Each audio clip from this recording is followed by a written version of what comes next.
Hare Krishna. Hare Krishna.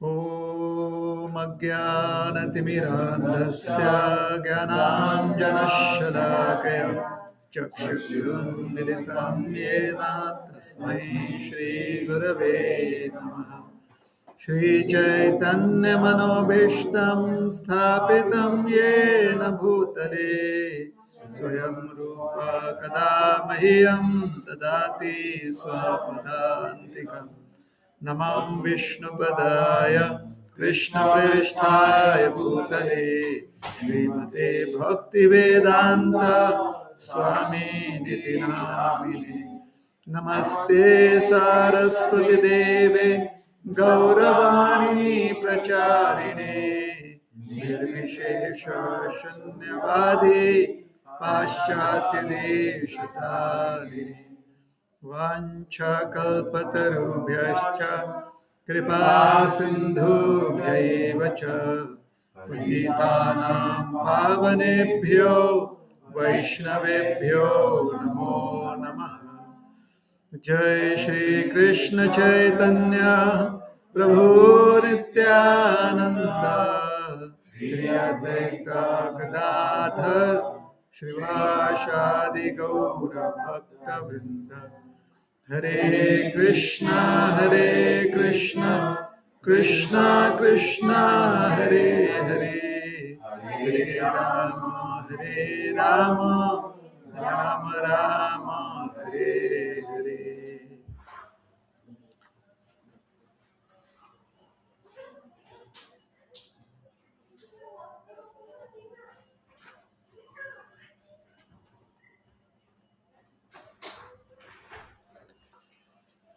Hare Krishna. Hare Krishna.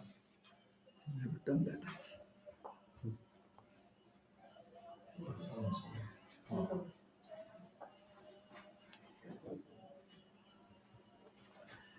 Hare Krishna.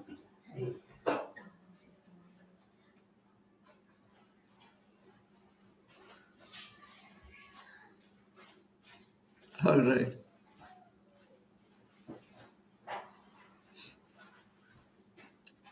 So,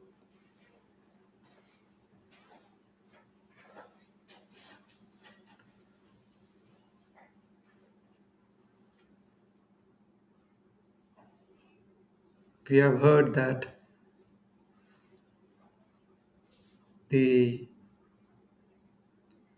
message of the Bhagavad Gita was given to Arjuna by Krishna to overcome his state of agitation and help him perform his duty. Correct? So there are two aspects. To overcome the functioning of the mind in terms of happiness and distress, or rather to try and see that our emotions do not get too much affected or implicated with what the mind considers to be happiness or distress. That is one aspect. And the second aspect is to perform one's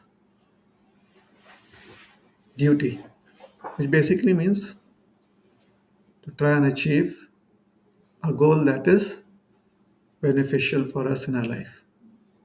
Basically, that is duty in the very basic sense. Now, if you want to make duty sound very poetic and sound very exotic, then you can say duty means one must surrender everything to the Supreme Personality of Godhead. Sounds exotic now, isn't it? The statement can be put on t shirts and on flyers. But when we surrender to the Supreme Lord, basically, that is very favorable for us.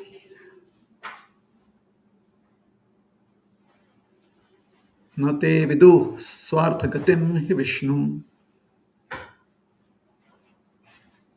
durashaya ye bahir arthamanina.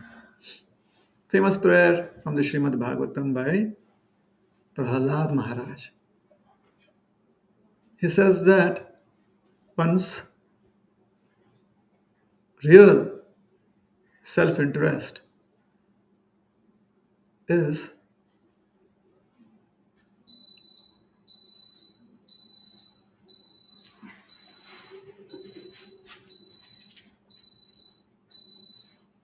to try and connect oneself with Lord Vishnu.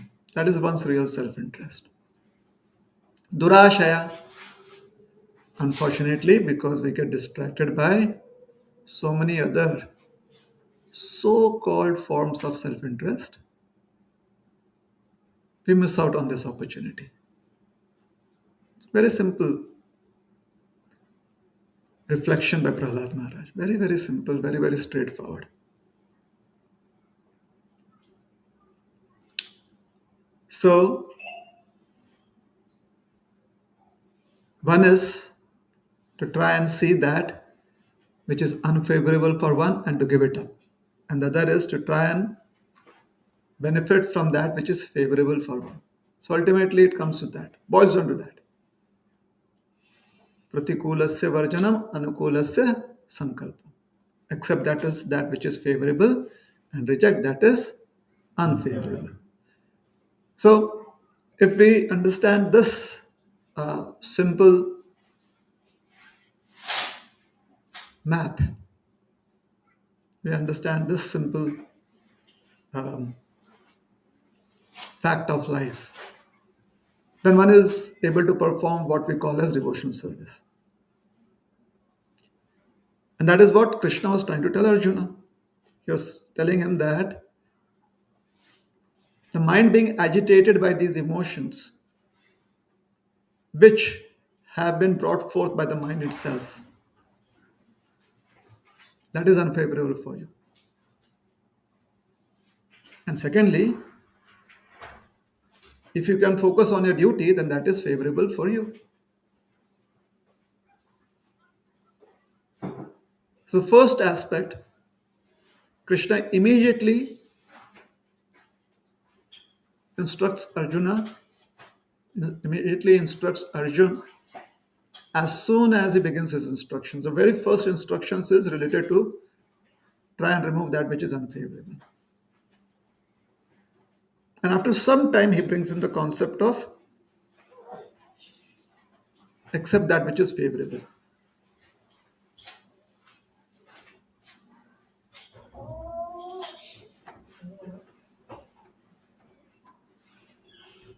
हतो वा प्राप्स्यसे स्वर्गम जित्वा वा भोक्ष्यसे महिम. It is Arjuna. Get up, Arjuna.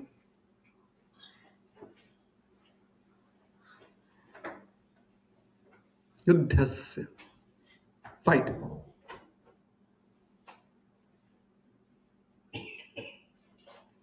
So first he tells him, Tam stitikshasva bharata.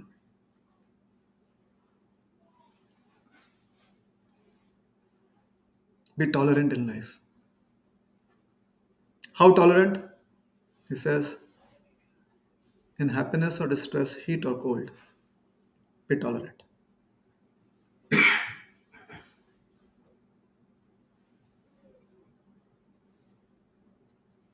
Basically, it means that if you get to do a lot of services at a temple, be tolerant.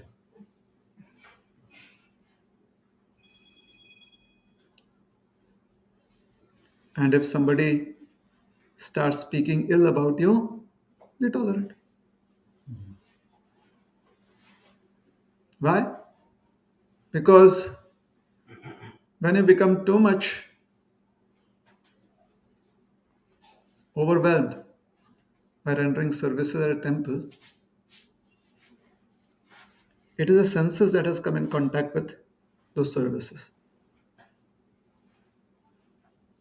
And therefore, there will be some tinges of attachment.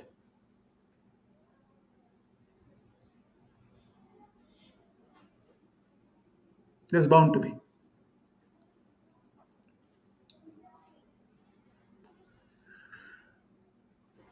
So, matra sparshastu kaunteya.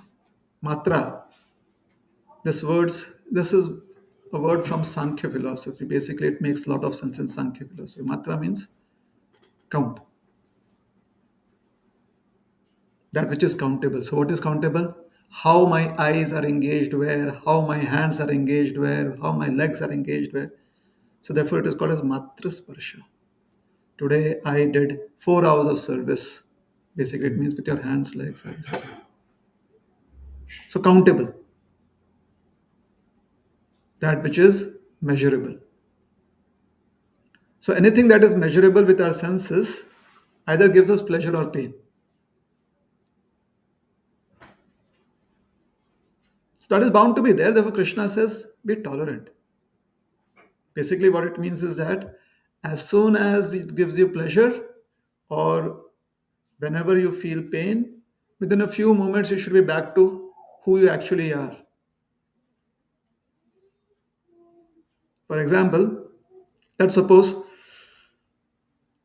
there was a day of very wonderful engagement at the temple, like serious engagement. What was it? FOJ, something like that. Serious engagement for all of us. Now, let's say there is a person ABC Das and there's a person XYZ Das or Dasi. So ABC immediately has to go home and sit on the laptop because there is deployment happening, like serious deployment. The entire team all over the world is like things are going back and forth. So serious services at a temple, like entire day of FOJ. Pack up from there. As soon as you hit home, or even on the way back, you're into that meeting. Correct? And there is XYZ that has a day off next day. So you can spend a little more time at the festival site. What is the difference in the consciousness of the two? Most probably, ABC has completely forgotten about FOJ and is totally into the deployment that is happening there, totally into that teamwork. Completely. How did ABC manage that? And on the other hand, there is XYZ. Like, oh, so much service. No, today was such an exciting day. It was such a wonderful day. And Krishna was so merciful. And we could render so many services. Why is XYZ still trying to relive it? Because XYZ has a time to do it. So this is what Krishna says, matra sparsha.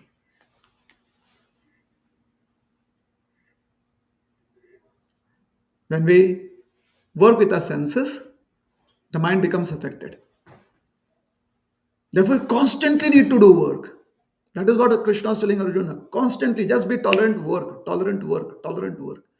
Don't give your mind to sit idle and relive that moment. Because when you relive that moment, there are chances that you may want to hear how you and your team did a glorious work. Now, it could be in terms of let us hear some feedback. It could be in terms of, and whenever the feedback is really with lots of room for improvement, we're like, maybe we should do it next week. Today, let us just enjoy the festival. But when the feedback is solid praise, we're like, no, no, no, we can continue on for another 3 hours. So, whenever the mind is idle and we're trying to relive that which was very good for us, which the mind thought was very good for us, There are always chances of falling into the trap of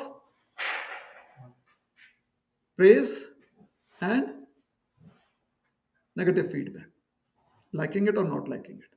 However, as soon as you're into deployment, you're like, oh yeah, so the program was good. Yeah, yeah.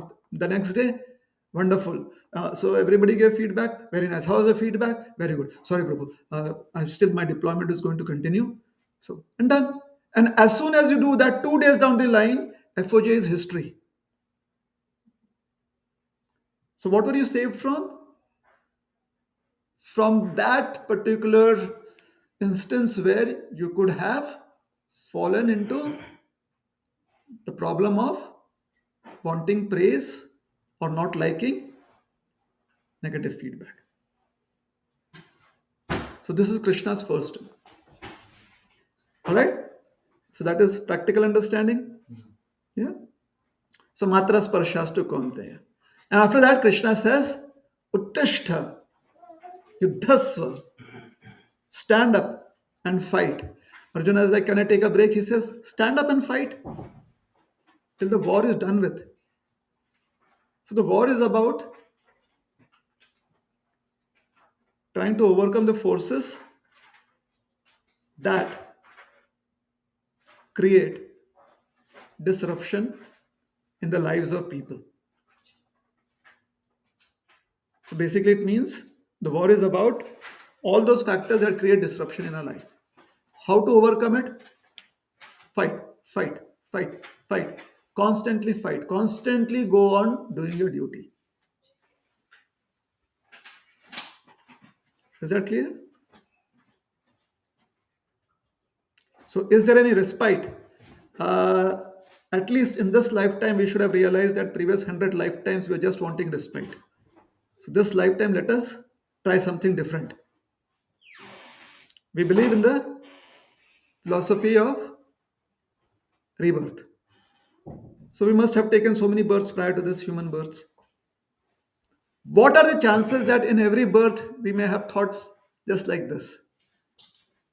That, oh, it would be so nice if there is appreciation, if there is so. Did it work out in the previous lifetimes? The fact that we are here most probably it didn't work out. So let us try something different this lifetime. Just and the reason why I'm trying to stress on this particular perspective or outlook of life is that we believe in reincarnation. We believe in punarjanma. So those who believe in punarjanma cannot accept the fact that, oh, only in this lifetime we have the opportunity to practice Krishna consciousness. The way our practice is going on, many of us believe that it will take us a few lifetimes, isn't it? So considering that fact, we can safely assume that there have been previous lifetimes of similar practices. So let us try something different now. Different is, why not dedicate this life to really being tolerant every moment, every single moment of our life, and really being committed to performing a duty every single moment of life.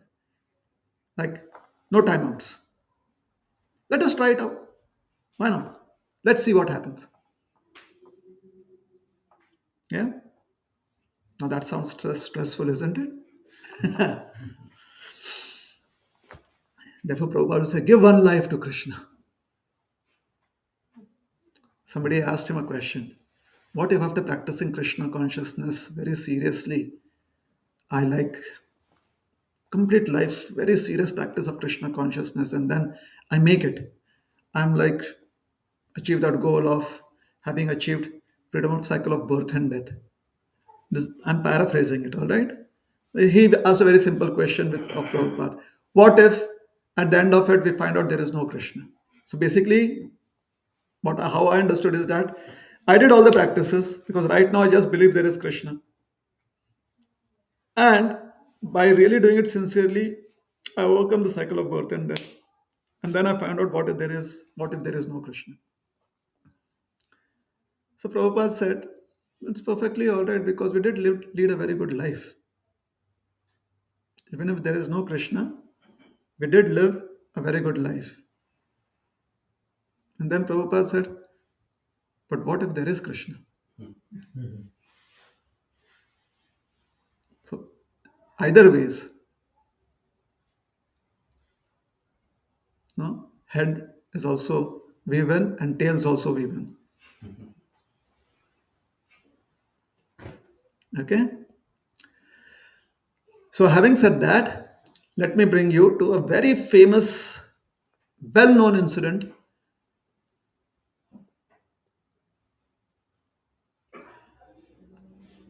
amongst the followers of the Krishna consciousness movement. 5,000 years ago, Devaki and Vasudeva are married, and Devaki's brother, who's Devaki's brother? Kamsa. So Kamsa has taken the reins of the chariot on which Devaki is being given farewell from her maternal home to go to her husband's house. So Kansa is like he sits behind the steering wheel of the limousine that is going to take Devaki. That's a custom. So Devaki is the daughter of Devak. Kansa is the son of Ugrasen. Ugrasen and Devak are brothers. Alright? So Ugrasen and Devak are brothers. However, Devaki and Kansa are very close. So the Bhagavatam, everyone knows this incident, so you can relax and take a nap for some time. No problem. Because you already know the story, right? So this is from the 10th canto of the Srimad Bhagavatam. Ugrasena Sutta Kansa. Ugrasena Sutta, the son of Ugrasen. Kansa Swasuh Priya Chikirshaya. Swasuh, his sister. Swasuh means sister. Alright? Swasuh Priya Chikirshaya. Priya Chikirshaya, for whom he had lot of affection and who had lot of affection for him. Rashmin Hayanam Jagraha. Rashmin, the reins. Hoyanam, horses. Jagraha, he is personally taking the chariot forward. All right. So what is happening here? Something very interesting is happening here.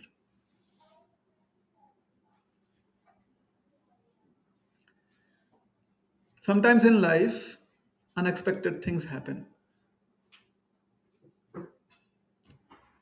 Those are unexpected because we had different expectations.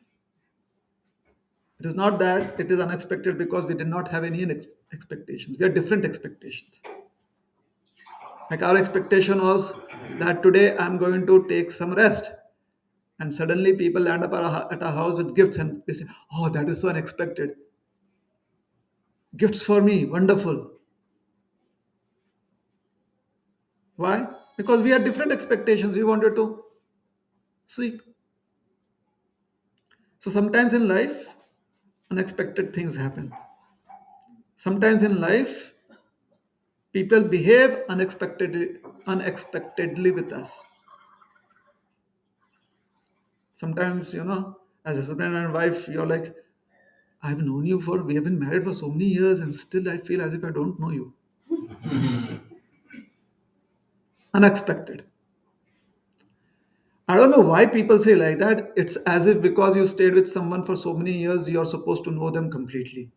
Where does that come from? Absolutely no idea. It's as if people do not have individuality at all.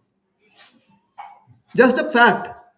Just try and, sometimes you yourself are completely unaware of how you behave unexpectedly. Why did I do that? Why did I get so angry? And then you're ready to accept that, yeah, maybe I still have some ways to go. But when it comes to your partner, I've known you for so long, but somehow I feel I don't know you.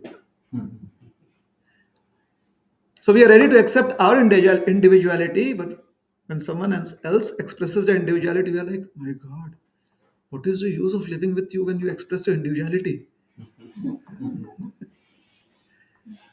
It's amazing, isn't it? This is called attachment.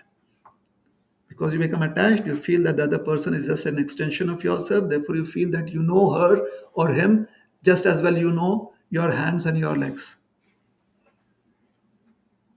This is the illusion. The illusion is that they are not inanimate extensions of yourselves, they are individual beings with individual personalities. So a person never becomes surprised by the fact that there spring surprises. That is the day you can understand that you're being very tolerant in life. Really. Because when you're newly married, any surprise is like, wow, this makes you fall more in love with you.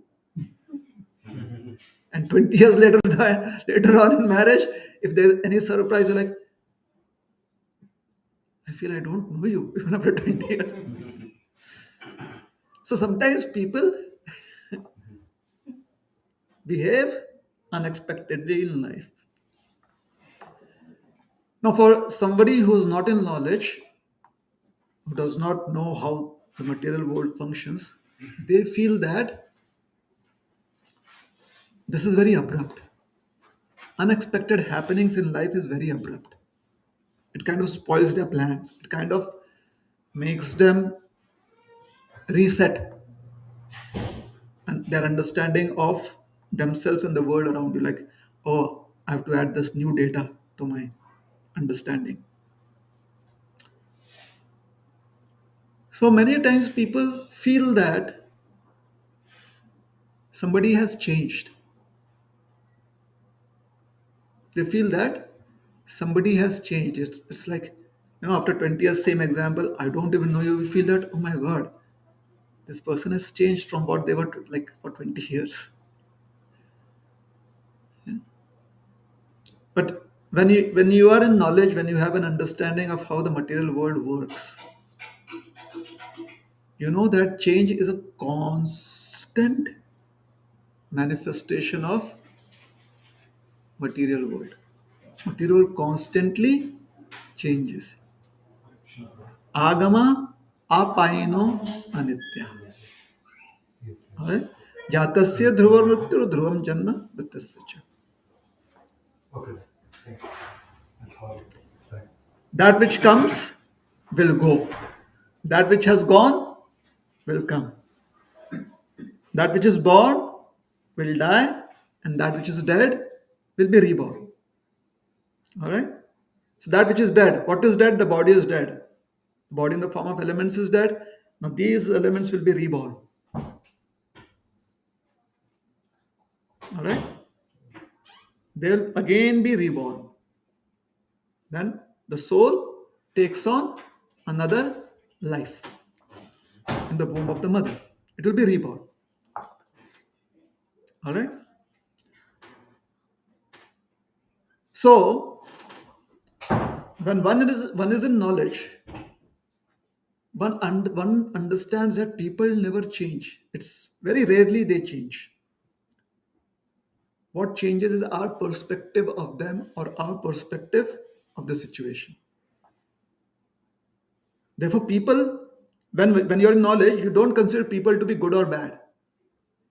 It's like, oh, till today, I thought they were really very, very supportive of me, but now I came to know that they harbor so many ill feelings about me. Right? Or sometimes I was always thinking that you are having ill feelings about me, but today I realize I was mistaken. Correct? So,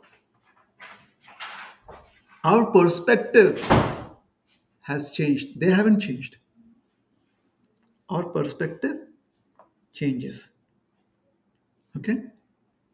So, should we blame them or should we start reassessing how we make observations? Should we consider them to be the problems of whatever happens in our life? Or should we try to see how, with the proper perspective, we can avoid problems in our life? That takes a lot of work, isn't it? It's easier just to say, chant Hare Krishna and be happy. Why should we do so much of mental homework? So much philosophical gymnastics. Why should we try to understand how to see everything that happens in our life? Anytime anything happens, I simply take my bead bag and chant Hare Krishna, Hare Krishna, Krishna Krishna, Hare Hare, Hare Ram, Ram Ram, Hare Hare. And how has that worked for you? How has it really worked out?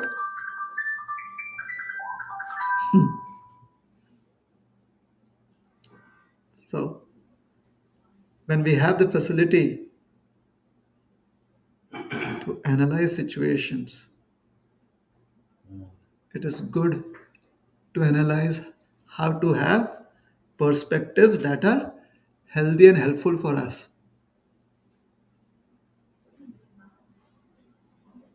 Correct? Now in India, they came up with this some time back. Maybe here also we use it. When we cannot have ACs working, then at least we try to bring in coolers. So if it is too hot, you have the cooler functioning. And people are like, oh my god, this cooler has saved my life. The cooler is like Krishna personally has come in the form of the cooler. And then it is really winter, like harsh winter, cold, outside, inside, and by mistake your child turns on the cooler. You're like, oh, why don't you take care of the child?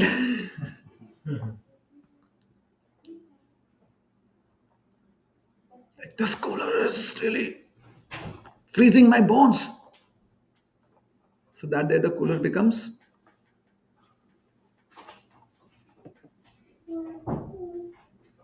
biggest enemy that we have. So has the cooler changed? Has the cooler's functioning changed? Has its personality changed? Our perspective has changed. Correct? So here, Swasuha Priya Chikarshaya, Kansa is like with tears in his eyes. There are descriptions that Kansa was so much overwhelmed with emotion that he could not properly ride the chariot.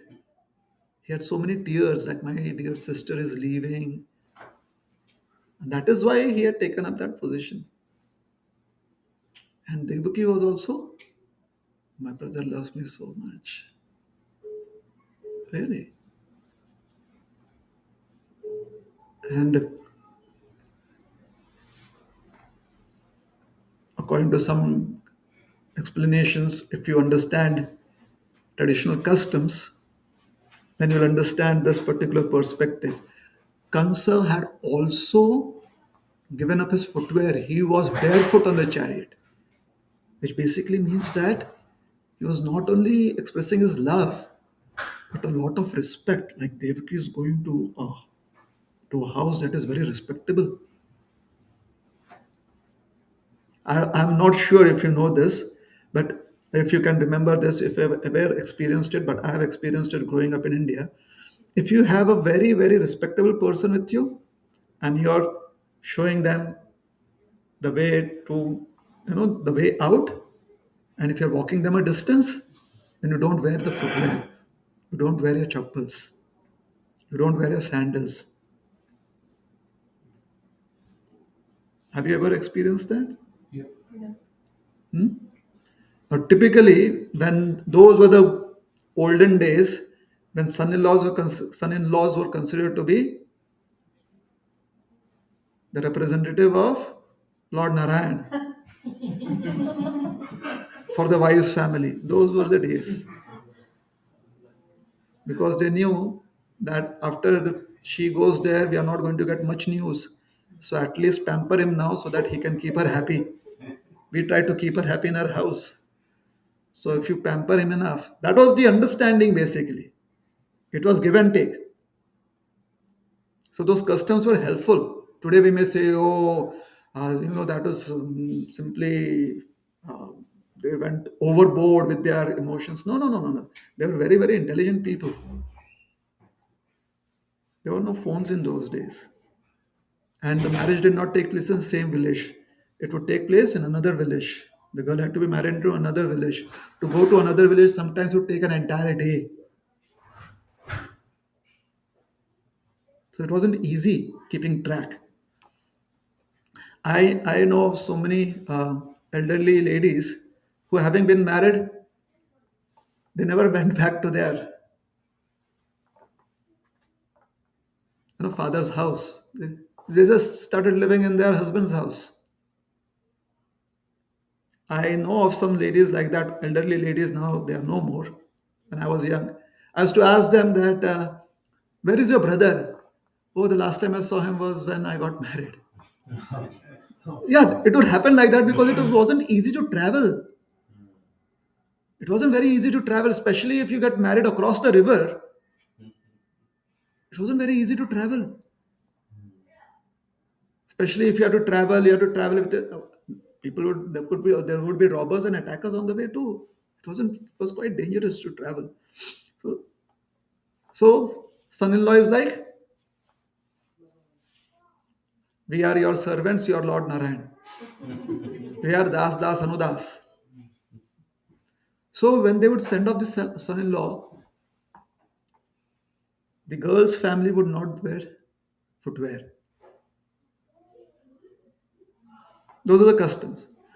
Now, this is 5,000 years ago. So please understand what was Kansa's attitude at this point of time. Please, if you don't understand it, you'll never be able to relate. We just say that Kansa took the reins, but actually, he was just doing it for pride, and that was one of the reasons. But the other reason was on the customs, and it seems that he had affection for Devaki, his sister. And Devaki also had tears in her eyes, seeing her brother do that. I mean, my brother personally. And Kansa would constantly, whenever possible, would be looking at her like, I wish I could keep you with me.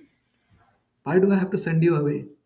That was the kind of emotion. Swasu Priya Chikurshaya. We have to really, sometimes, it's like olden times. You know, Today, if you do not tell somebody in the morning or three times a day, 4 times a day, I really love you. I really love you. Maybe 2 days down the line, they need some special counseling. No, it's a fact. It's a fact because they need that kind of reassurance. There is so much of I love you going around on WhatsApp, no, that they also need that. That okay, you told the dog I love you, right? You told your mother I love you. Then you told your son or daughter I love you. So I also need that, and I'm trying to. Although it sounds very maybe humorous, maybe a little negative, but it makes sense in today's times because there's so much of people sending emotions on social media. Like, boss, thank you very much. You open a door for someone opens a door for you, thank you very much. You go to the mall, thank you very much. Obviously, the husband or the wife expect that from you too. So if they give you a glass of water, thank you very much. If they have cooked food for you, thank you very much. If you have got groceries for them, thank you very much. It is expected because that is what you're doing for others, isn't it? Do we ever feel that every time you go to the grocery store, thank you very much, and one day, like, You don't tell that person, and the person says, "Hey, you did not thank me," and you're like, "Hey, every day I tell you." What is there in thank you very much? You don't. Do you do that at the mall? Do you do that? No, you always say it. It is. It's become your habit. Therefore, with partners also, they feel that when you are offering so much in abundance, thank yous, a few should also come this way. Make sense? So there were days I asked an elderly couple when I was little young, do you all never say I love you? So the lady said, no, because it is what is said in an unsaid manner. I said, well, how do you know that it has been said? He said, whenever I give something, just the eyes, they say that. Like, just that. That's I love you. So what I'm saying is, try to go back 5,000 years ago. There was no social media. There was not so much of I love yous going around. So therefore, when Shukdev Goswami says, Swasuh Priyachikarshaya, try to see the emotions that is really, being reciprocated between Devaki and Kansa. Serious. It's like real solid affection between two siblings. Yeah. Then, as Kansa is going ahead, Shukdev Goswami says that there were so many other chariots of gold and laden with so many presents that were also being taken along, for Devaki as gifts, all of that. Then Shukdev Goswami says, Pathi grahinam kamsam abhasya sharirabhak अस्यास्त्वाम अष्टमो गर्भो हंतायाम वहसे बुध पथि प्रग्रहिणम कंसम. Pragraham means reins. Pathi means on the way. So as Kansa was going ahead, holding the reins of the chariot, abhashya, there was a voice. There was a voice, a sharira vaka, spoken by someone who was not embodied. So there was a Akashvani. Okay? What did the Akashvani declare? What did that voice in the sky say? Asyaha tvam ashtamo garbha. Asyaha, this girl, your sister, tvam, for you, is going to produce an eighth child, hantayam, who will kill you. All right?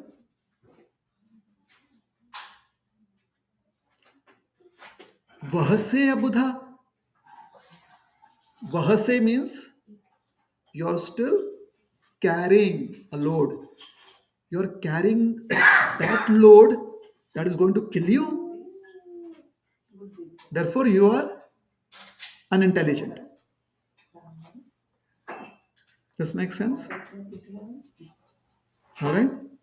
You're carrying a load that will kill you. This is what the words are indicating. Hence, if this were in Telugu, it would have made more sense. If it were in Prakrit Bhasha, it would have made more sense. Unfortunately, we do not have this in Prakrit Bhasha. So we have to translate it. If you don't translate it, you will get, this will be a documentary for you and not a Rajnikant movie. So we need translation. Otherwise, it will be a documentary. Oh yeah, Kansa, he was there, and then the voice came, and Kansa took out his sword and was ready to kill Devaki. And everyone is unmoved. There is no involvement with the story at all. But now comes in Rajnikant. He does something like that. Everyone is involved. So who's Rajnikant's? What is the Rajnikant version? Shukadev Goswami. He is the script writer. He is bringing in those emotions.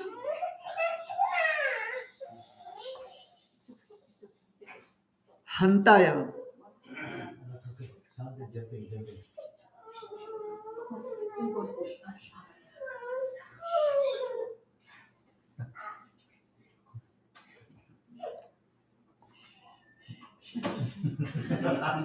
Hantaya. Yes? Hantaya. Yes, Hantaya. All right? Hantayam vahase abudha. Vahase. You know vahase? Okay, I'll tell you what is vahase. All right? You have to listen. Okay? Vahase. Vahase means vaham. Vahamyaham. Remember a verse where Krishna says, Vahamyaham, I carry. So Vahase, oh stupid fellow, you are carrying that load. Who's going to create the very cause of your death? What happened to Kansa? Sword out, left hand, caught hold of Devaki's hair, right hand ready to chop off her neck. Everyone shocked. Vasudev is a quick thinker, jumped in. Vasudev is like your code cracker, who immediately says, yeah, I know what is the solution. So he did that. So there was an issue, midnight. So Vasudev is the manager. Call went to him, sir, problem. So Vasudev immediately jumps in. And we know what happens, all right? We are just going to discuss this. Devaki's perception changed now. Was Kansa a different person before and a different person after? He was the same person. But previously, Devaki was thinking that he is my dearmost brother. Just look at him. He's so very emotional about me going away. And now Devaki is looking at, oh my God, even Yamaraj does not look so ferocious.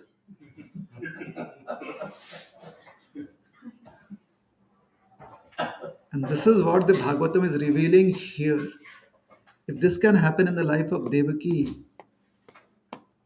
then what about us?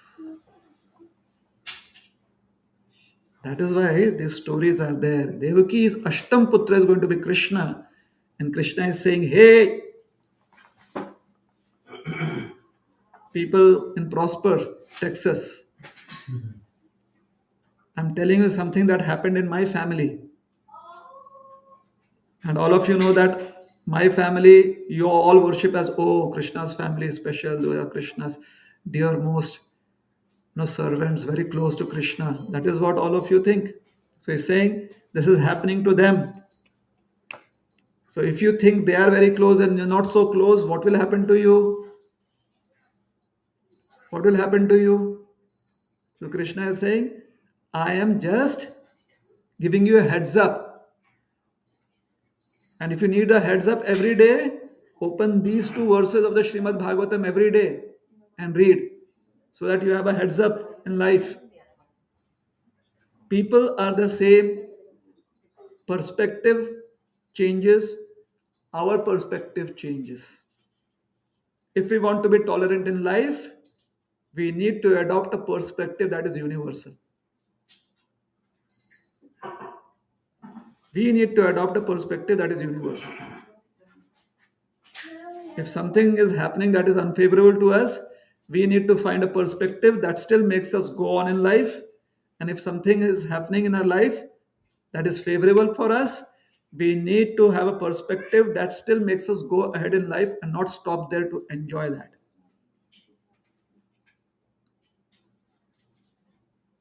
Is that helpful? Yeah? All right. Now, there is a poem by Bhakti Vinod Thakur. Interesting poem.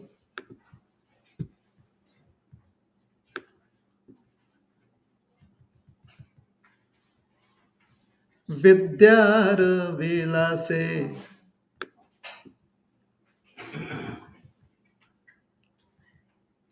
काटाइनु काल परम साहसे आमी তোমার চরণ না ভজিনু কভু এখনো শরণ Bengali এখনো শরণ তুমি বিদ্যার বিলাসে কাটাইনু কাল পরম সাহসে আমি.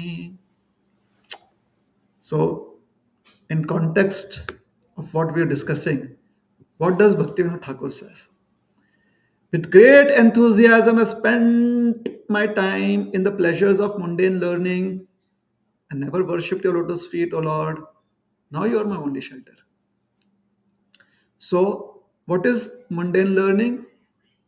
Mundane learning is that which gives you pleasure and pain. Now, just because we have started practicing devotional service doesn't mean that what we learn has stopped giving us pleasure and pain. If it is giving us pleasure and pain, then in the guise of, in the form of, who came in the form of a cowherd boy to Vrindavan? Who was it? Pralambasur. Cowherd boy, correct? Who came in the form of a calf? Vatsasur. Who came in the form of a bull? Arishtasur. Bull is worshipable. Calf is worshipable.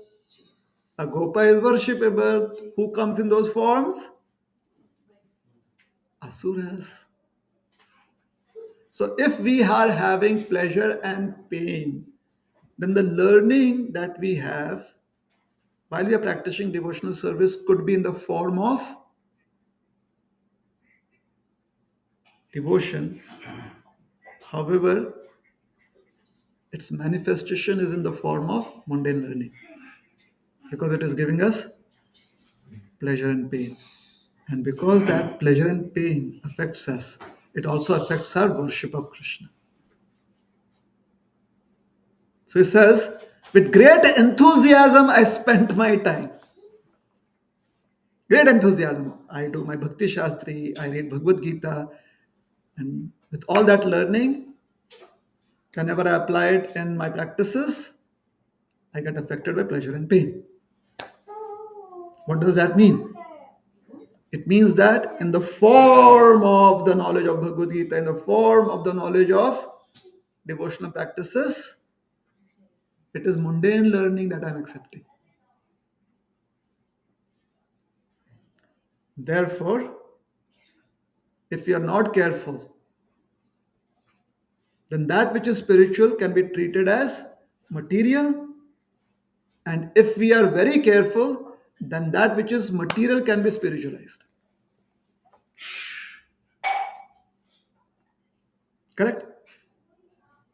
True or false? If we are very careful, then every grain that we cook can be spiritualized.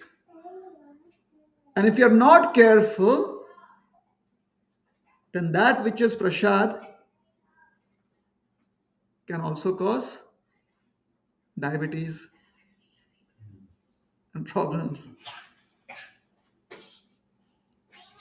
Is that true or not? So my statement has been justified. If you're not careful, then that which is spiritual can actually be affecting us as material energy. And if you're very careful, then that which is material can be spiritualized. And that is what Bhaktivinoda Thakur here is saying. So when we hear this bhajan, first year of Krishna consciousness, we think mundane learning means engineering or biology or law. But when we have spent 3 or 4 years in Krishna consciousness, then mundane learning is having studied the Bhagavad Gita, we know the verses, selected verses, however, still we are being affected by pleasure and pain in our life. It's like matras parshastu konteya shitoshna shuka dukkhada agama paino nitya tamtitikshasya bharate. Hey! What did we recite right now? What did you recite? So what was the benefit of that recitation? Even a parrot does that. Chant. The parrot goes, matras parshastu konteya shitoshna shuka dukkhada. Chant. Agama paino nitya tamtitikshasya bharata. Ka after that. So what is mundane learning? If chanting verses of spiritual learning, then the parrot should also.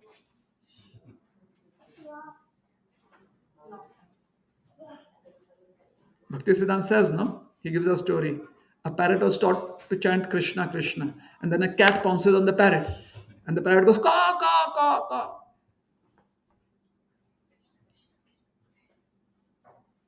So, Vidyara Vilase Katainu Kala. I've spent so much time learning. However, it still gives me pleasure and pain. তোমার চরণ না ভজিনু কভু এখনো শরণ তুমি. And this way, although I'm performing acts of devotional service, my mind is not feeling connected to you. So na bhajinu. So my hands are worshipping you. My mind is like, did they go to school? Today for the program, what am I going to cook? My mind. So my hands are worshipping, my mind is not worshipping. That is what, after 4 years in Krishna consciousness, we understand from this bhajan. Na bhajinu kabhu ekhono sharana tum. And therefore, my Lord, now I realize that only you are the real shelter. Not what I practice as service unto you. That is not my shelter. Only you are the real shelter. Therefore, when my hands are offering services unto you, my mind should also take shelter in you. Because only you are the real shelter. Not these acts that I'm doing. That is not the real shelter. That can facilitate me having real shelter, but that is actually not the real shelter. Alright? So that is what Bhaktivinoda Thakur is saying here. There's much more to the poem. However, let us try and conclude. We discussed about Krishna saying that tolerate, because there are going to be situations where things are going to happen that will be unfavorable for you. So tolerate. And then he says, perform your duty because that is favorable for you.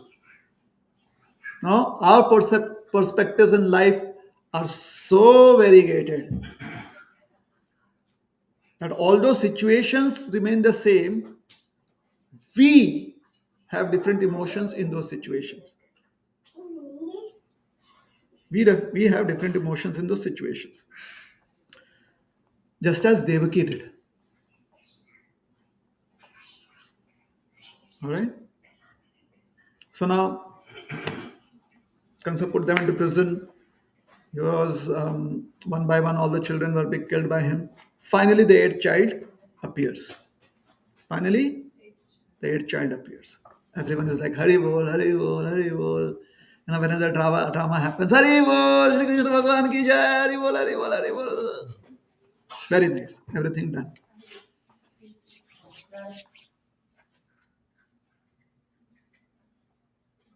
It was dark. How dark was it? Shukdev Goswami says the sky was overcast with thick clouds. The, the moon was completely blocked out. The stars were completely blocked out. Everyone was asleep.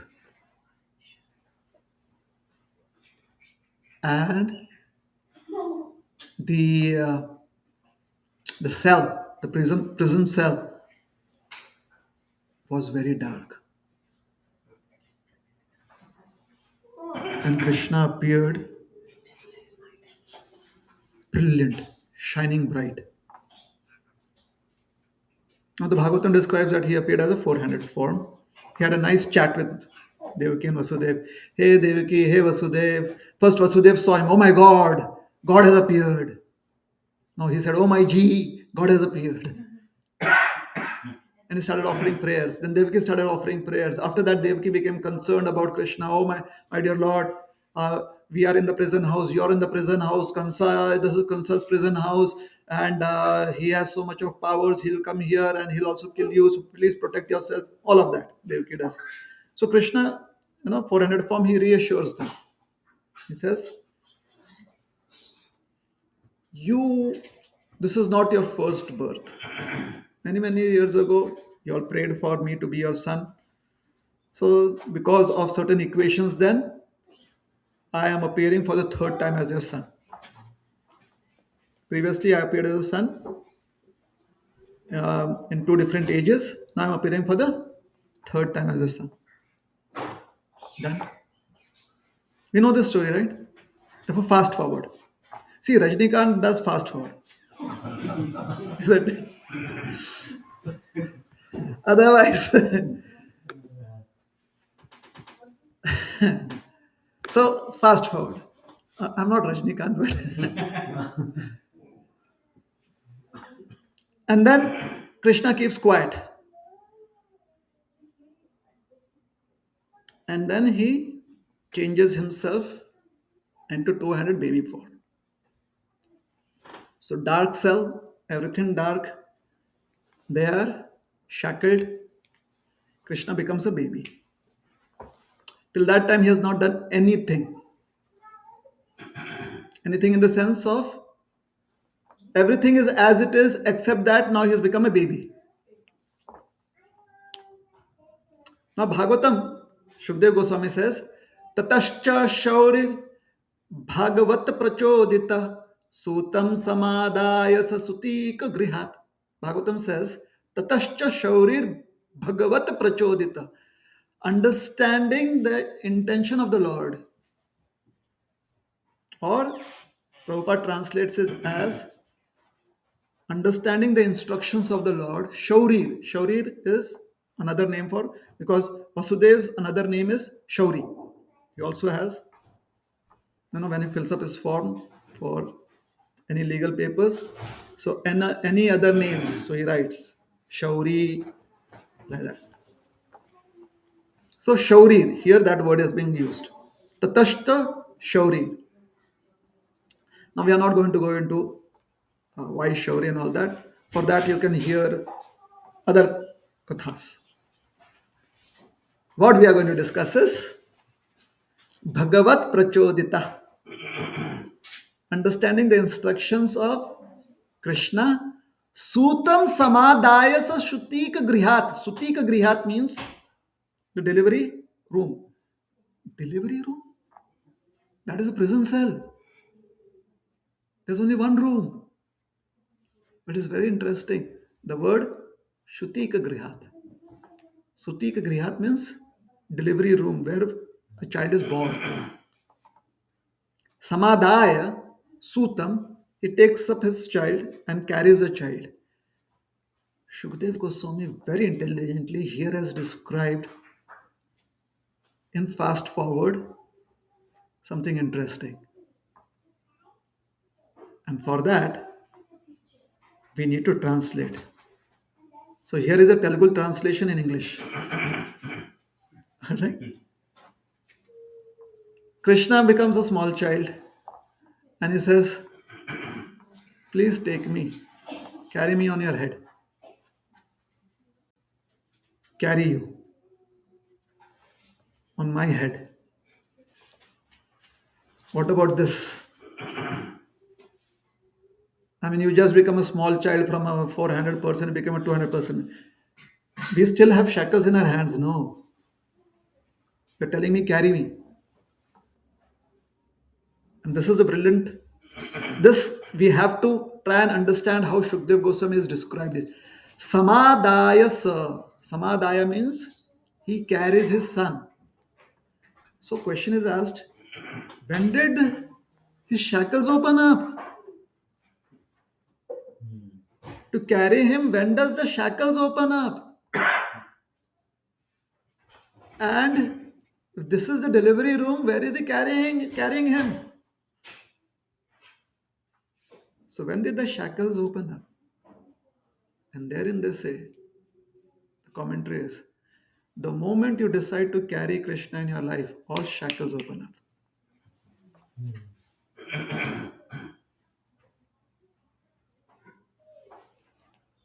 Even in the darkest moments of your life, when the darkness completely binds you, if you carry Krishna on your head, it basically means, Krishna, this is all I need to do. There's nothing else I need to do. When you carry something on your head, basically, that is all you can do. Oh, yeah, sometimes, you carry this and that. Here, this has to be really balanced. So, Samadaya, he was carrying Krishna, means he was liberated. And therefore, we have tried to make it very, very simplistic by saying immediately the doors opened up, immediately shackles fell down. We miss on the point that carrying Krishna, Samadaya. Before that, the shackles were not opened up. The gates were not opened. Only when he lifted up Krishna, this is the real Rajnikant movement. So who is the real Rajnikant? Rajnikant is imitating Krishna. When he shoots an arrow and it hits a lock somewhere to open it up, this is Krishna doing it. The gates of the prison cell open. Everyone is already asleep. He's carrying Krishna. But Sutik Grihat, what does that mean? It means birth of Krishna. Krishna is such a compassionate form of God. There's no other form of God as compassionate. Even Narsinghadev is not as compassionate. Because when Narsinghadev appeared, it was dusk. It was not midnight and it was not dark midnight. Krishna appeared in a darkness when Vasudeva and Devaki had no hope. Vasudev could not practically see his own hand in front of him. Basically, it means that knowledge was not so easily available because knowledge is what gives you hope. When you know that somebody is going to come and save you, you're hopeful. But if you don't have knowledge of that, you become hopeless. Even if they're coming to save you, in hopelessness, you give up your life. Therefore, when they come to help you, they first tell you, we are coming, we are coming. Stay put. And again they tell you, just 4 more inches, just 3 more inches, because they want to give you hope. Darkness. So intense darkness when Krishna appears, Sutik Grahat. It means just by his appearance, he makes us transcend the darkness just by his appearance. That is Krishna's compassion. We are not able to approach Krishna because we are shackled, but he approaches us. Devaki and Vasudeva are shackled. What can they do? Still, we have to appreciate Devaki and Vasudev. When people become shackled because of problems in their life, because of um, insecurities in their life, the first thing they give up is bhajan. Vasudeva and Devaki did bhajan. They're still remembering Krishna.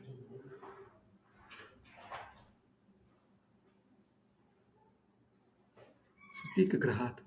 And now, Shukdev Goswami says something interesting. Ta Krishna Vahe Vasudeva Agate Swayam Vyavariyant Yatha Tamurave. Beautiful poetry. Beautiful poetry. I'm not sure if you really heard this part of the Bhagavatam ever. Yatha Tamo Rave. Ravi is sun, Tamo is darkness. He says, Ta Krishna Vahe Vasudeva Agate.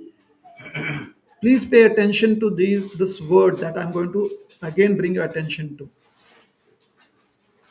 Ta, thus, or carrying, taha. Krishna Vahe. What is the word? Vahe.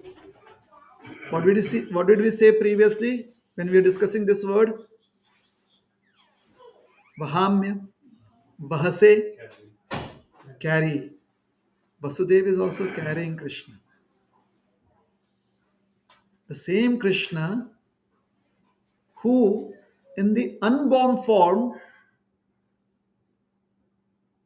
with Devaki, was being carried by Kansa. But in that situation, when the word Vahe is used, Vahase is used, Kansa is called as Amudha. And here, when the word Vahe is used, it says Swayam Vyavarayanta. All the gates opened up by themselves for Vasudeva.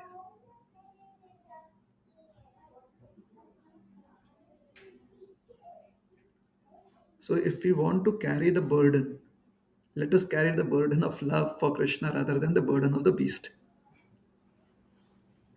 Because, anyways, we have to carry something.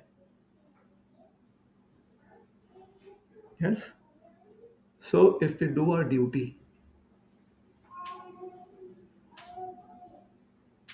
previously, perspectives, being tolerant is very helpful. And now, if we understand, consider the opportunity. Oh, my sister's son, he's going to kill me. I'm so fortunate. I mean, he's not going to kill me immediately. I can spend some time with him. But Kansa could not accept that fact.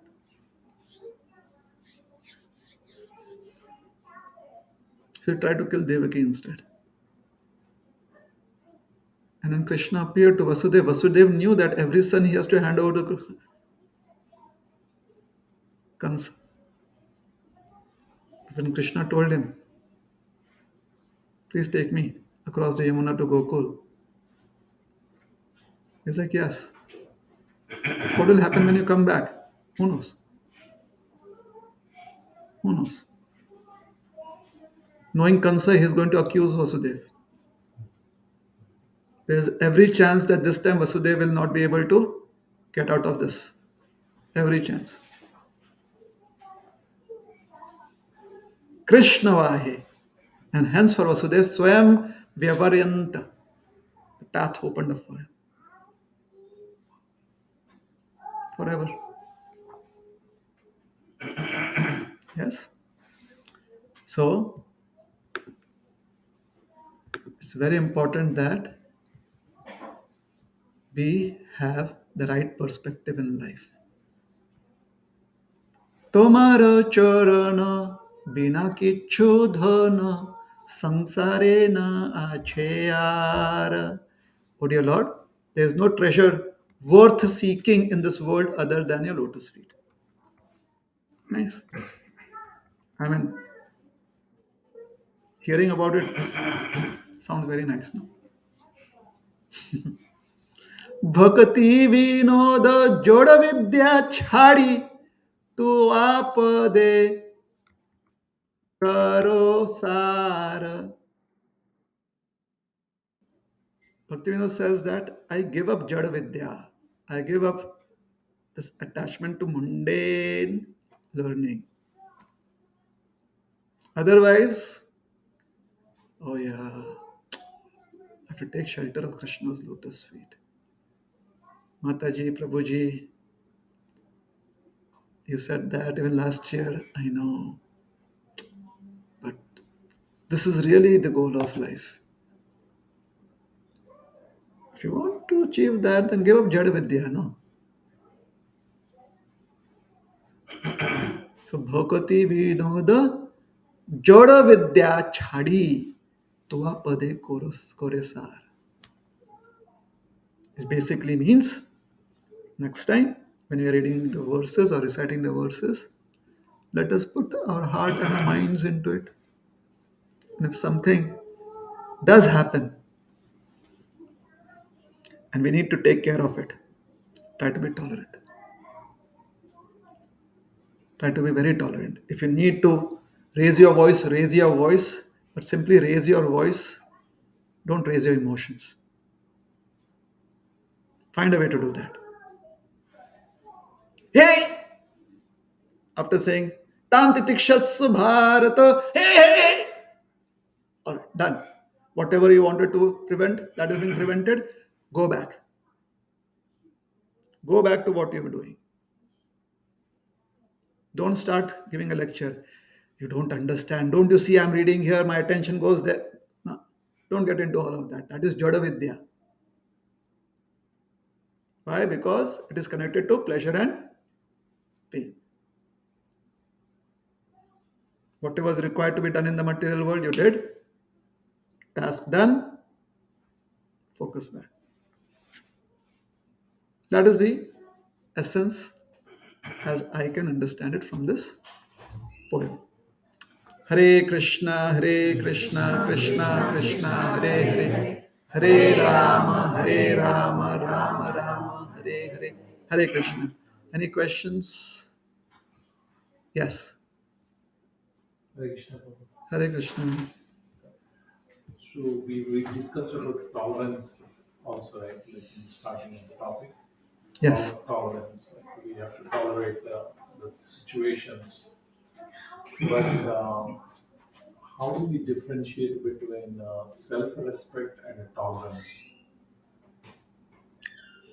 How do we differentiate between self-respect and tolerance? So, uh, are you trying to suggest that self-respect and tolerance have some connection? That are somehow or the other related? No, they're always like everyone will confuse. Hey, something has happened. Like okay, we need to even the self-respect also we need to have it. At the same time, we need to be tolerated also if somebody is scolding us. Like okay, we need to be tolerated. Okay. But sometimes the people will say, hey, you need to have a self-respect too. You should not keep quiet. So you're saying that there are instances in people's lives where it appears that they are tolerant at the cost of their self-respect? That's what I'm trying to understand that how we differentiate between these Therefore, two yeah. So things. you're asking how to differentiate between the two, and hence I'm asking that: are you suggesting that there is some connection between self-respect and tolerance? Question will be, if I'm not wrong, Prabhuji, how differentiate between tolerance and self-respect?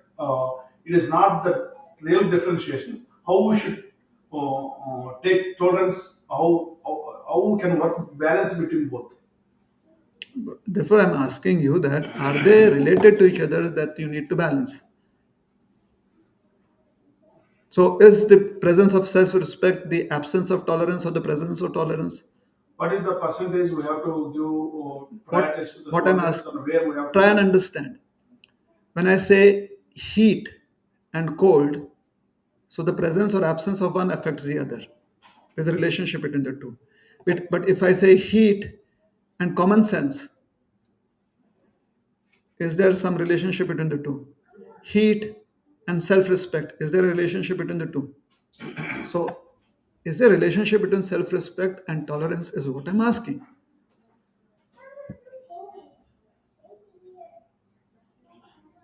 Yeah, see, Prabhuji, if somebody is, let's say, I'm not saying that it is not there. I'm asking you that are you suggesting that there is a relationship? And if you're suggesting there is a relationship, then I would like to know what is the relationship so that I can address it.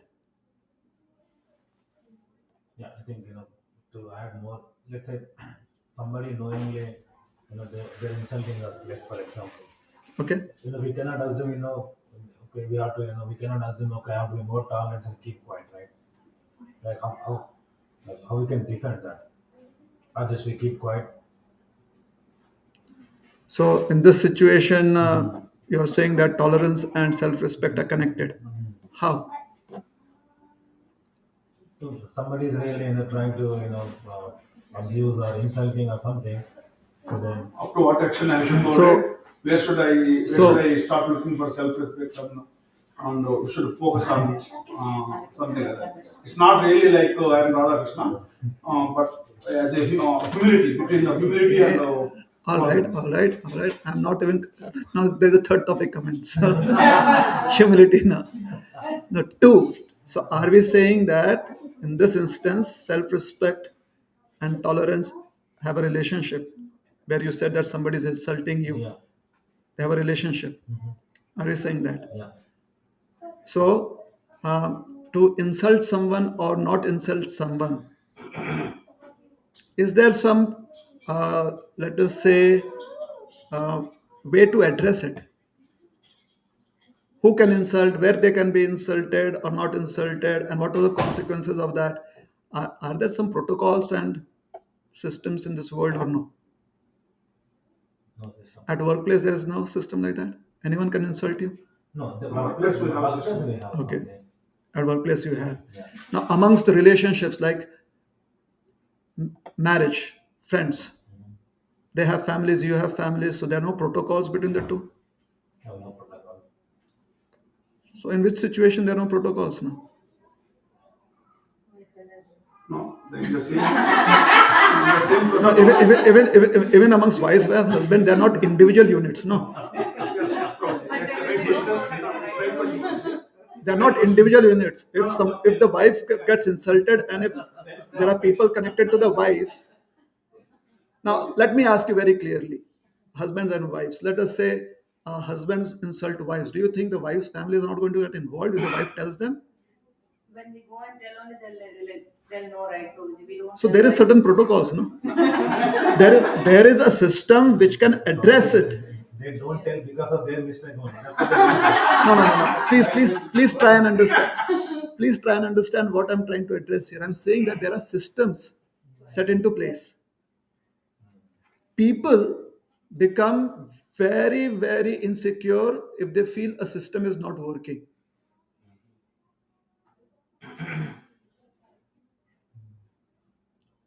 Why are these incidents not being addressed by that system or protocol? Why is it coming to connecting it with self-respect? There are already protocols. There are already protocols set. the problem is somebody is not following protocol. Then that's what No. problem comes. I'm not saying that somebody is not following protocol. See, even the system gets overloaded with too many incidents. If there's too much of crime happening, what can the law do? Because it's the volume is too much. So if one is habituated to insulting one another, then the system also says, hey, overload. All right. If it is a one-off incident, if it is an incident that happens once a week or once a month, there are systems in place. So why should that be connected to self-respect? Does it make sense? Now, if I do not access the system, it is going to create complications. If I say, hey, no problem, you return my things and I will not lodge a complaint, there can be complications because the other person may become more cunning.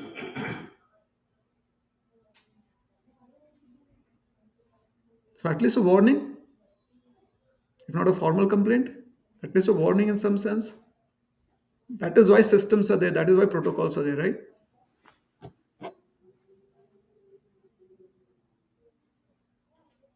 Is that helpful? The more we try to find out shortcuts, the more complicated life becomes. The more we work to see that systems and protocols can be maintained, the more life becomes simpler. It's hard work. It's a lot of hard work.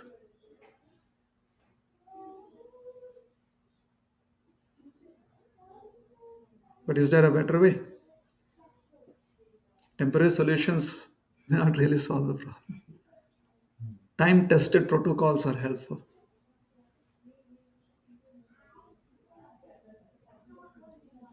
Yes?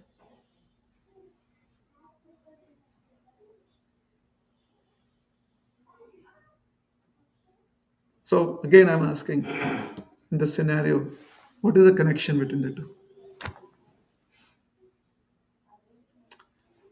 All right. Self respect is a healthy um, quality and favorable for existence. Insulting or insult is an unhealthy situation and unfavorable. So, that which is favorable, accept. That which is unfavorable, reject. Very simple. So, if your self respect is being, you feel that it is being exploited and therefore it is not being, it is the situation is not favorable for you, try to make the situation favorable for yourself. And if the insult is not being addressed, and because it is unfavorable for you, try to address that situation. That is how I can understand it. But if we try to connect the two to each other, it becomes very hazy. Then we do not really, we cannot see that actually they are disconnected from each other in one sense. We are forcibly trying to connect the two.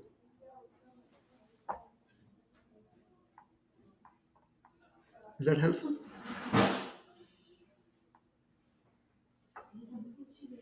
Another question? Yes. Okay. Good. So we discussed one more thing is perceptions Yes. will change like over the time.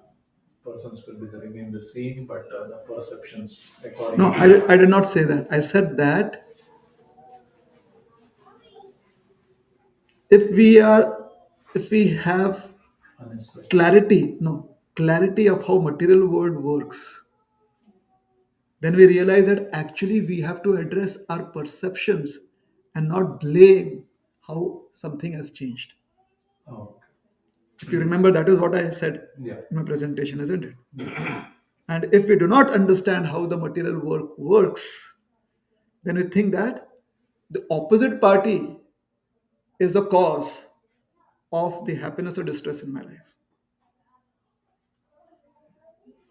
Because if you know how material world works, we know that it is constantly changing. Yes. So what is changing is our perspective of that which is constantly happening. That a person understands in knowledge. Therefore, a person somehow or the other tries to achieve the state of having a universal perspective or an unchangeable perspective. That if happiness comes, this is by Krishna's grace. If miseries comes, then by Krishna's grace, I'll be able to overcome it. So one goes ahead. But theoretically, like in a practical sense. Theoretically, it's like when we hear this, yes, it's like, oh, it's good, good. But when practically happens, like we are not able to act according what needs to be done. We act in a completely a different way. Correct. So the whatever the situations. Hmm. So how to avoid that? Saying that okay, like when theoretically when we hear this and applying in a practically Hmm. exactly the same, Hmm. how we should do it. Krishna is trying to give an example from his own family. What are the consequences of thinking that people change? If Devaki would have seen Kansa and said, all right, he's doing his duty, let me just focus on what is going to be my duty from here onwards, then she would not have been so much in pain if when she sees Kansa trying to attack her. Whether Devaki is there or not, we are not sure, but through the renditions in Bhagavatam, we see that there are two different phases of Kansa. So who's seeing that phase? Either Shukdev Goswami is saying it, or maybe he's portraying that Devaki is seeing it. Okay? This is called as Jada Vidya. That is where we were hearing from Bhaktivinoda Thakur's poem. That Vidyara Vilasa. Vilas, you know what is Vilas? Being very, very comfortable and happy in that situation. So being very comfortable with Jada Vidya. And what is Jada Vidya? That which gives you pain and pleasure. That is Jada Vidya. So it can come in the form of, hence we gave the examples. That it can come in very, very benign forms. Jada Vidya can manifest in very, very benign forms. If it leaves us with a taste of pleasure and pain, because pleasure and pain wastes our time, distracts us. So if it leaves us with that taste, then we should clearly understand that we are thinking that others are the cause of our happiness and distress. That is what Jada Vidya does. So we have to reset our perspective. It is my perspective that this is happiness or this is pain. That's my perspective. And where did that perspective come from? From these attachments. Now this is my brother. No, he is Yamaraj. My death. Right? That attachment. So he says, Akhono Sharana Tumi. Like Vasudev, shackled up. But Krishna says, take me across. He immediately lifts up Krishna. And then he sees the shackles are gone.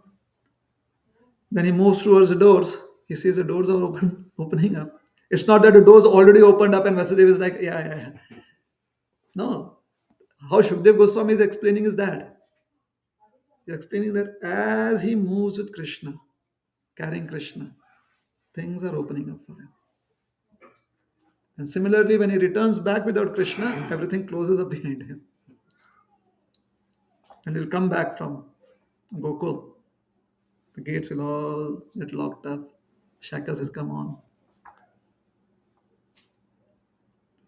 So these are very, very educational for all of us.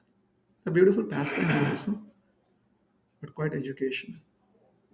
So in practical terms, you're saying in practical life, yeah, in practical life, we consider Jarvidya to be more important. What we call as, practical knowledge is also helpful. But Krishna is speaking about how practically we can use everything to serve him, no?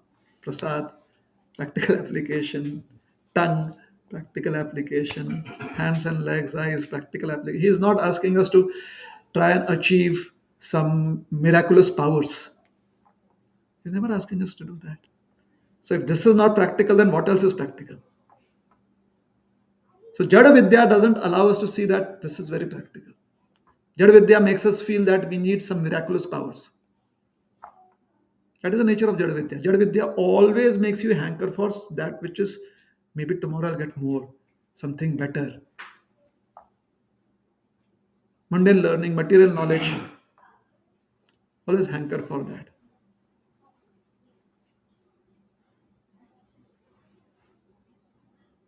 Is that all right? Thank you for the wonderful insight. I was thinking from the Kansa's perspective, why he changed. I mean, I mean, seemingly it's like change, but if we see, I mean, just for example, like if you see, like let's say I have a car or something which I love for it, but I mean, I have so much I mean love and I care for it and it's like very nice because it's giving me pleasure. But what if I know that okay in future this car will I'll have an accident with this car then I really at that time I will sort of like change the perspective. Like it's something like the sister like because the sister is have so her own family members like have so much love because his thinking is her own his own but the same thing is trying to like kill later then he has some completely reversed. So the perspective, as you said, like I mean, we need to have a proper perspective because there is like it's his own like because everything is connected to him. That's why like whatever pleases him is the great thing, and whatever doesn't please is not really like is the enemy. In the other way, you said that we have to change our perspective because how to serve Krishna, how to really connect with Krishna, like everything, how do we do for Krishna, that will actually help us put in right perspective. As I said, like even Kamsa is coming to kill Devaki. If she's in a right perspective, then she can see how it's connected to Krishna. And I mean, it's very difficult, but still, that perspective we need to properly have. I mean, so what I was thinking is, how do we develop that perspective? Like initially, you said we need to have tolerance. So is that where we start and try to build on that one? Well, since we are trying to take lessons from this incident, we are not saying that Devki is actually feeling that. Yeah. We're trying to see how it is being presented and what are the lessons we can take. So we can see that although Devki is a little uh, helpless, Vasudev jumps in. So Devaki signifies devotional service. She is bhakti because Krishna is going to be born from her. And Vasudev is that which constantly exists everywhere. Vasati Sarvatra. Therefore, Krishna is also called as Vasudev. So, what is that which exists everywhere? Spiritual intelligence. So, spiritual intelligence jumps in and overcomes Kansa, that is trying to overshadow devotion. So, we did not cover that aspect. We did not. I just wanted to. It's too big a topic, isn't it? Yeah, yeah. There are so many aspects to it. So Vasudev is immediately, hence I said it's so sharp, isn't it? It's so quick. That is spiritual intelligence. He knows Krishna, I have to protect. I have to protect devotion. What does spiritual intelligence do? I have to protect devotion. Okay, today, if I save devotion, tomorrow I'll see what else to do. Typically, how do we address devotion? Oh, today I could not do devotion properly. Tomorrow I'm going to do better. But spiritual intelligence is today I protect devotion. Tomorrow I'll see what can be done. That tomorrow onwards I'll chant nicely. Whereas spiritual intelligence, today I'll chant nicely. Tomorrow we'll see what is to be done. That is spiritual intelligence. So spiritual intelligence starts off right where devotion begins. Material intelligence is that which takes on the form of spiritual and convinces that tomorrow onwards you can do better. And then that tomorrow happens every single day. So spiritual intelligence immediately jumps in. As soon as spiritual intelligence sees that devotion is a little shaky here, jumps in. Focus, chant, hear, and you're like, hey, I just chanted 2 beats on my first mala, and you're jumping in. That is spiritual intelligence. What is material? After 16 rounds, it comes tomorrow. Today, somehow or the other. Maybe I'll chant one round sincerely, extra round. Tomorrow, definitely, I'm going to do it very properly.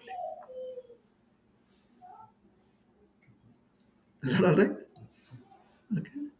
And another thing, just to add, like as I said, how like if we carry Krishna, everything will be opened up. So similarly, if you want to really do some service, which is very difficult, if we really surrender with the mood, then things will happen. So, or at least positive will happen. It may not actually happen, but it may happen. Like that's Yes, how we we have to be see very it. careful in that situation, because what we are taking is we are taking on the onus of having completely understood what is complete surrender. When we make a statement like that, na, so what we have done is we have taken up the responsibility of having completely understood what is real surrender. So we have to be little careful there. Hence, let us do bhajana kriya, not bhav bhakti. Let us do bhajana kriya, sadhana bhakti. Sadhana bhakti is according to what has been prescribed. We try to apply that and bring out surrender. But spontaneous is bhav bhakti. Should not imitate. No, not about imitation. We have to be very careful because now we are taking up the responsibility of having understood, which basically means that we have partly convinced ourselves that now we are completely surrendered, at least for this task. Yeah. That could create problems for us in the future. So we think that okay, we have been told this. This is, I think, can be a little better. All or I can add to this some value. Let me just text to somebody who has told me to do this. I think I'm going to do like this. Just wanted to let you know. So most probably they'll send you a pranam emoji from there, and you don't have to think anymore that this is real surrender. So there's a system, there's some protocol. Everything is arranged such a way that it is helpful for us. Is that helpful? Yes. All right. We'll stop here. Thank you very much. Hare Krishna. Hare Shila Krishna. Prabhupada ki jai. Jai. Gaur Bhakta Vrinda ki jai. Jai. Jai. Jai.